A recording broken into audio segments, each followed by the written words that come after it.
తెలంగాణ లీడర్లపై జనసేన అధినేత పవన్ కళ్యాణ్ మరోసారి సంచలన కామెంట్స్ చేశారు. నేను తెలంగాణకు వెళ్ళకూడదా? అక్కడి జనసేన నేతలు పోరు పెడితే అక్కడికి వెళ్ళా. పుష్కర కాలం తర్వాత కూడా అంత ద్వేషం చూపిస్తారని ఊహించలేదని పవన్ వాపోయారు. తెలంగాణ ప్రజలను ఉద్దేశించి తాను చెడుగా మాట్లాడలేదని, తెలంగాణ ముమ్మాటికి ఆ ప్రాంత భూమిపుత్రులదేనని పవన్ స్పష్టం చేశారు. 2014 నుంచి 2024 వరకు ఎంతమంది తెలంగాణ కాంట్రాక్టర్లు ఏపీకి వచ్చి పనులు చేశారో పవన్ ప్రశ్నించారు. కేటీఆర్ తనను సోదరు లాంటి వారని అన్నారు. అమరావతిలో పొట్టి శ్రీరాములు స్మృతివనంను AP deputy CM Pawan Kalyan సందర్శించారు.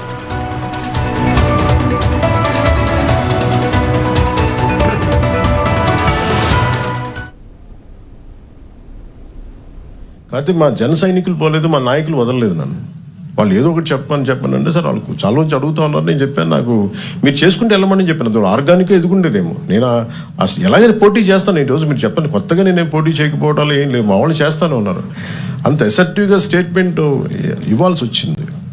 అంతేగాని దాని ఏదో కూర్చోమని ప్రీ ప్లాన్డ్గాను అయ్యేం లేదండి. ఎమోషనల్ ఏముంటుందండి పాలిటిక్స్లో? ఒక 2 దశాబ్దాలు తిట్టించుకున్న తర్వాత ఎమోషన్స్ ఏముంటాయి? ఇష్టారాజ్యంగా తిడతా ఉంటే ఇంకా భరించడం అనేది ఒక అలవాటు అయిపోయింది అందరికి. నాకైతే అలా అలవాటు అయిపోయింది. అంతకని ఎమోషన్స్ ఏమున్నాయి. కాకపోతే ఏమవుతుందంటే, సో మీరు ఏ వాదనైనా పెట్టుకున్నా ఇబ్బంది లేదు. భారతదేశ సమగ్రతను బలహీనపరిచే ఏ విధానాలైనా సరే మేము చాలా బలంగా ఎదుర్కొంటాం. అది వ్యక్తి చేయనివ్వండి. అంతేగాని కొద్దిమంది వ్యక్తులు చేసేదాన్ని మేము అలాగే సమాధానం చెప్తాం. దీనికి ప్రత్యేకించి నాకు తెలంగాణ మీద అపారమైన ప్రేమ, నాకు తెలంగాణ మీద. అంతేగాని దానికి నేను అది కూడా చెప్పాను కదా, మేము ఇక్కడ 10 సంవత్సరాలు కష్టపడితే ఈ రోజున ఇంతమంది ఎమ్మెల్యేలు వచ్చాం. అలాంటిది చెప్పాను, మా వాళ్ళు పని చేస్తారని చెప్పాను తెలంగాణ కోసం. దాని అది ఎవరికి మాట్లాడాను? అది తెలంగాణ ప్రజలను ఉద్దేశించి కాదు కదా. తెలంగాణ 100% భూమిపుత్రులు జాగిరే కదా. దాన్ని ఎవడు కాదన్నారు. నేను అది కాదన్నా, నన్ను అడుగు పెట్టనివ్వనన్నారు.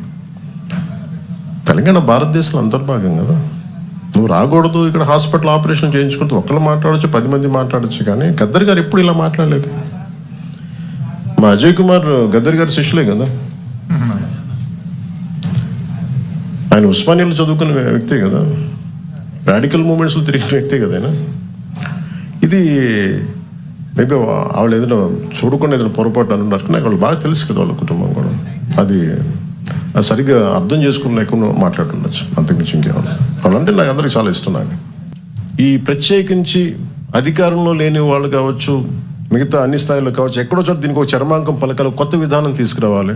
ఆంధ్రప్రదేశ్, తెలంగాణలో దాదాపు 13 లక్షల మంది పట్టుబద్దులై నిరుద్యోగులుగా మిగిలిపోతున్నారు. ఇలాంటి విషయాల మీద పట్టించుకోకుండా, ఇలాంటి విషయాలను పట్టించుకోకుండా అభివృద్ధికి ఏం